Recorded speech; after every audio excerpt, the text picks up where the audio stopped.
दिल्ली में हुए धमाकों के बाद पूरे देश में एक हाई अलर्ट का माहौल है। मतलब टीवी पर, अखबारों में, हर जगह यही खबर है। हाँ, और बताया जा रहा है कि रेलवे स्टेशन, बस स्टैंड, जितनी भी भीड़ वाली जगह हैं, वहां सुरक्षा एकदम एकदम टाइट कर दी गई है। बिल्कुल। लेकिन आज हमारे पास जो स्रोत हैं वो एक ऐसी तस्वीर दिखा रहे हैं जिसे देखकर मतलब यकीन करना मुश्किल हो जाता है। अच्छा। ये तस्वीर है आगरा के ईदगाह रेलवे स्टेशन की, जहां जमीनी हकीकत यह है कि हाई अलर्ट के बावजूद सुरक्षा के नाम पर व्यवस्था शून्य है, पूरी तरह से गायब। अरे बाप रे। तो सवाल यही उठता है कि एक तरफ इतनी बड़ी बड़ी घोषणाएं और दूसरी तरफ जमीन पर इतनी बड़ी लापरवाही, आखिर ये चल क्या रहा है? चलिए इसी मामले की गहराई से पड़ताल करते हैं। और ये समझना बहुत ज़रूरी भी है। देखिए, जब भी देश में कोई बड़ी आतंकी घटना होती है, तो सुरक्षा एजेंसियों की पहली प्राथमिकता होती है पब्लिक ट्रांसपोर्ट को सुरक्षित करना। जिन्हें सॉफ्ट टारगेट कहते हैं, है ना? बिल्कुल सॉफ्ट टारगेट। वजह सीधी है, यहाँ हजारों लाखों लोग एक साथ होते हैं। जी। एक तरह से अनियंत्रित भीड़। तो ऐसे में किसी भी अनहोनी का असर बहुत बड़ा हो सकता है। सही बात है। इसीलिए इन जगहों के लिए बाकायदा एक प्रोटोकॉल होता है, जिसका पालन करना किसी भी हाल में जरूरी होता है। ये कोई विकल्प नहीं है। और इसी अनिवार्यता की बात जब हम जमीनी हकीकत से मिलाते हैं तो खाई बहुत बड़ी दिखती है। रिपोर्ट में जो आंखों देखा हाल बताया गया वो सच में चौंकाने वाला है। क्या देखा वहां पर? रिपोर्टर जब ईदगाह स्टेशन पहुंचे तो उन्होंने पाया कि स्टेशन के एंट्री गेट से लेकर अंदर प्लेटफॉर्म तक एक भी सुरक्षाकर्मी मौजूद नहीं था। क्या बात कर रहे हैं? आरपीएफ, जीआरपी कोई भी नहीं? ना आरपीएफ का कोई जवान, ना जीआरपी का कोई सिपाही, कुछ भी नहीं, बिल्कुल खाली। ये तो बहुत ही अजीब बात है। हाई अलर्ट तो छोड़िए, सामान्य दिनों में भी इन दोनों बलों की मौजूदगी स्टेशनों पर जरूरी होती है। वही तो मैं कह रही हूँ। आरपीएफ का काम रेलवे संपत्ति की सुरक्षा है और जीआरपी वो तो राज्य पुलिस का हिस्सा है जो कानून व्यवस्था देखती है। दोनों का ही न होना ये तो पहली नजर में ही एक बहुत बड़ी गड़बड़ की तरफ इशारा करता है। बिल्कुल। और ये सिर्फ जवानों की गैर मौजूदगी तक सीमित नहीं था। रिपोर्ट में जो बात और भी परेशान करती है वो ये कि किसी भी तरह की चेकिंग कोई नामो निशान नहीं था। मतलब बैगेज चेकिंग भी नहीं? कोई नहीं। ना किसी के बैग की तलाशी हो रही थी, ना कोई किसी से पहचान पत्र मांग रहा था। लोग बस आ जा रहे थे जैसे किसी आम दिन बाजार में घूम रहे हो। मतलब पूरा सिस्टम ही वहां से गायब था। ये तो ऐसा हुआ कि आपने एक घर के दरवाजे पर ताला तो छोड़िए, दरवाजा ही नहीं लगाया है। और एक और चौंकाने वाली बात, जहां देश के बाकी हिस्सों में स्टेशनों पर आनन फानन में मेटल डिटेक्टर लगाए जा रहे थे या जो थे उन्हें चालू किया जा रहा था, वहीं ईदगाह स्टेशन पर एक भी मेटल डिटेक्टर नहीं था। एक भी नहीं? एक भी नहीं।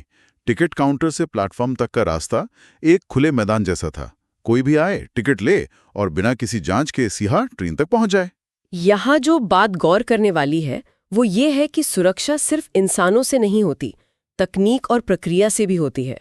विशेषज्ञ हमेशा 3 लेयर सिक्योरिटी की बात करते हैं। हाँ, स्रोत में भी इसका जिक्र है। इसे थोड़ा समझना जरूरी है।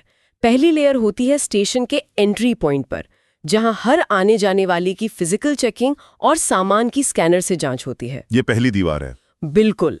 दूसरी लेयर होती है स्टेशन के अंदर, प्लेटफॉर्म, वेटिंग एरिया, जहां सीसीटीवी और सादी वर्दी में तैनात कर्मियों के जरिए नजर रखी जाती है।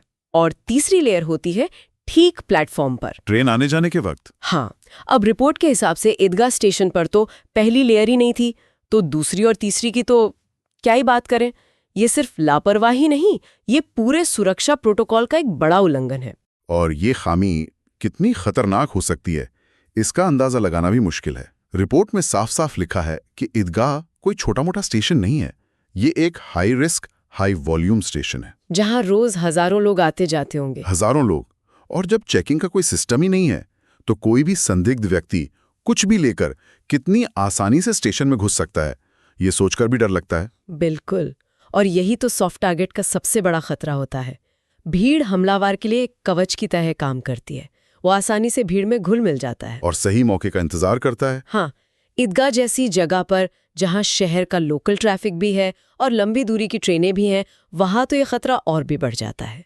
एक छोटी सी चूक पूरे शहर को एक बड़े संकट में डाल सकती है। रिपोर्ट में एक और बहुत अहम नुक्ता उठाया गया है, उम्मीद के बिल्कुल विपरीत लापरवाही। लॉजिक तो यही कहता है कि दिल्ली ब्लास्ट जैसी घटना के बाद सुरक्षा को डबल होना चाहिए था। हाँ, सामान्य से दोगुना होना चाहिए था। हर एजेंसी को पहले से ज्यादा सतर्क होना चाहिए था। लेकिन यहां तो उल्टा ही हुआ। सतर्कता की जगह बेपरवाही दिखी। ये तो ऐसा है मानो आग लगने की खबर सुनकर कोई पानी डालने की जगह ये देखने चला जाए कि आग ठीक से जल रही है या नहीं। आपकी बात बिल्कुल सही है। और अगर हम इसे बड़े पैमाने पर देखें तो एक स्टेशन की सुरक्षा में हुई चूक सिर्फ उसी स्टेशन तक सीमित नहीं रहती। अच्छा। हाँ, ये पूरे रेलवे नेटवर्क को कमजोर बना देती है। ट्रेनें एक चलता फिरता सिस्टम है जो शहरों को जोड़ती हैं। अगर कोई संदिग्ध व्यक्ति आगरा जैसे स्टेशन से सिस्टम में दाखिल हो जाता है तो वो आसानी से जयपुर, दिल्ली या झांसी तक पहुंच सकता है। मतलब ये सिर्फ आगरा की स्थानीय समस्या नहीं है? बिल्कुल नहीं, ये एक प्रणालीगत कमजोरी का लक्षण है जिसका असर पूरे देश पर पड़ सकता है। और इस प्रणालीगत कमजोरी की एक और परत तब खुलती है जब जिम्मेदारी तय करने की बात आती है। रिपोर्ट बताती है कि जब इस जीरो सिक्योरिटी पर अधिकारियों से सवाल पूछा गया तो वही टालमटोल वाले जवाब मिले। हमेशा की तरह। हाँ। आरपीएफ यानी रेलवे प्रोटेक्शन फोर्स का कहना था कि उनके पास फोर्स की कमी है। एक मिनट, फोर्स की कमी है, ये तो सबसे आम बहाना है। हर विभाग में कुछ न कुछ कमी होती है, लेकिन हाई अलर्ट का मतलब ही यही होता है कि आप अपनी सीमित संसाधनों को प्राथमिकता के आधार पर इस्तेमाल करें। बिल्कुल, जो सबसे संवेदनशील जगहें हैं वहां अपनी पूरी ताकत झोंकते हैं। सही बात है। अगर ईदगाह जैसे स्टेशन के लिए भी फोर्स नहीं है तो फिर सवाल यह है कि फोर्स है कहाँ? सही सवाल। इसके बाद नंबर आता है जीआरपी का। उनका जवाब था कि ड्यूटी तो लगाई गई है। ड्यूटी लगाई गई थी, तो फिर जवान मौके पे क्यों नहीं थे? यही तो, इस सवाल पर कोई जवाब नहीं था। और सबसे मजेदार जवाब तो लोकल पुलिस का था। उन्होंने कहा, हमको तो कोई सूचना ही नहीं मिली। ये तो क्लासिक ब्यूरोक्रेटिक ब्लेम गेम है। ये मेरा काम नहीं, उनका काम है। ये प्रशासनिक तालमेल की जबरदस्त कमी को दिखाता है। संकट के समय में। हाँ, संकट के समय में जब सभी एजेंसियों को एक टीम की तरह काम करना चाहिए, ठीक उसी समय उनका ये कहना कि हमें सूचना नहीं मिली, ये अपने आप में एक बहुत बड़ी विफलता है। और ये सब उस स्टेशन पर हो रहा है जिसे किसी भी लिहाज से हल्के में नहीं लिया जा सकता। रिपोर्ट के मुताबिक ईदगाह स्टेशन की अपनी एक रणनीतिक अहमियत है। जैसे कि? पहली बात, ये शहर का एक लोकल हब है जो आगरा शहर के बिल्कुल दिल में है। दूसरी, और ये बहुत महत्वपूर्ण है, कि ये पुलिस लाइन और जिला मुख्यालय यानी डीएम ऑफिस के बेहद करीब है। अच्छा, तो ये एक अति संवेदनशील जोन हुआ। बिल्कुल। ऐसे इलाके में सुरक्षा में चूक का मतलब है कि आप प्रशासन के नाक के नीचे खतरे को पनपने दे रहे हैं। और एक और बात जो शायद इसमें होगी वो इसके रेलवे नेटवर्क से जुड़ी है। हाँ, यहाँ से आगरा जयपुर, आगरा नई दिल्ली और आगरा झांसी जैसे देश के कुछ सबसे महत्वपूर्ण रूट्स पर ट्रेनें चलती हैं। वही तो, ये सिर्फ एक लोकल स्टेशन नहीं है, ये एक जंक्शन की तरह काम करता है। ऐसे स्टेशन को इस तरह भगवान भरोसे छोड़ देना, ये तो लापरवाही की इंतहा है। तो ये सब सुनकर एक ही सवाल मन में आता है कि आखिर जवाबदेही किसकी है? जब तीनों एक दूसरे पर उंगली उठा रहे हैं तो इसका मतलब तो यही हुआ कि जमीन पर कोई भी जिम्मेदारी लेने को तैयार नहीं है। और यही सबसे बड़ा खतरा है। ये एक जरूरी सवाल खड़ा करता है कि अगर खुदा न ख्वास्ता कोई हादसा हो जाए तो क्या जिम्मेदारी भी इसी तरह एक विभाग से दूसरे विभाग पर फेंकी जाती रहेगी? सही बात है। फोर्स की कमी एक असल समस्या हो सकती है, लेकिन ये बहाना नहीं बन सकती। सूचना का अभाव, कम्युनिकेशन की विफलता है, और ड्यूटी लगाकर गायब हो जाना, ये अनुशासनहीनता है। तो इस पूरी चर्चा से हम क्या समझे? एक तरफ राष्ट्रीय स्तर पर हाई अलर्ट का शोर, और दूसरी तरफ जमीन पर आगरा के इतने महत्वपूर्ण स्टेशन पर जीरो सिक्योरिटी का सन्नाटा। ये विरोधाभास हमारी व्यवस्था के बारे में बहुत कुछ कहता है। रिपोर्ट का निष्कर्ष बिल्कुल सटीक लगता है कि उत्तर प्रदेश के कई छोटे बड़े स्टेशनों में सुरक्षा शायद सिर्फ कागजों में सिमट कर रह गई है। बिल्कुल, घोषणाएं हो जाती हैं, सर्कुलर जारी हो जाते हैं, लेकिन जमीन पर उनका अमल हो रहा है या नहीं, ये देखने वाला कोई नहीं है। तो क्या ये एक पैटर्न है? मुझे तो यही लगता है। इस विश्लेषण को अंतिम रूप देते हुए मैं यही कहूंगी कि ये सिर्फ एक स्टेशन की कहानी नहीं है, ये एक पैटर्न की ओर इशारा करती है, एक ऐसी मानसिकता की ओर जहां हम घटना होने के बाद जागते हैं। प्रोएक्टिव होने की जगह हम हमेशा रिएक्टिव बने रहते हैं। हमारी याददाश्त भी बहुत छोटी होती है। बहुत छोटी। कुछ दिन हो हल्ला मचता है, सुरक्षा टाइट होती है, और फिर हम वापस उसी ढर्रे पर लौट आते हैं। और ये ढर्रा तब तक चलता रहता है जब तक कोई अगली अनहोनी ना हो जाए। सही बात है।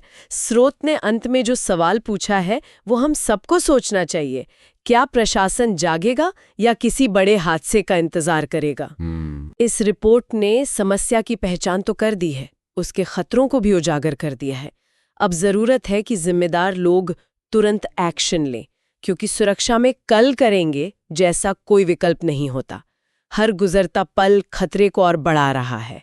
इस पूरी पड़ताल के बाद एक बात सोचने पर मजबूर करती है। हम अक्सर सार्वजनिक सुरक्षा को सिर्फ सरकार या पुलिस की जिम्मेदारी मानकर निश्चिंत हो जाते हैं, लेकिन जब व्यवस्था में इस तरह की गहरी खामियां नजर आती हैं तो सवाल उठता है कि एक आम नागरिक की क्या भूमिका हो सकती है। क्या हमारी चुप्पी भी इस लापरवाही को कहीं ना कहीं बढ़ावा नहीं देती?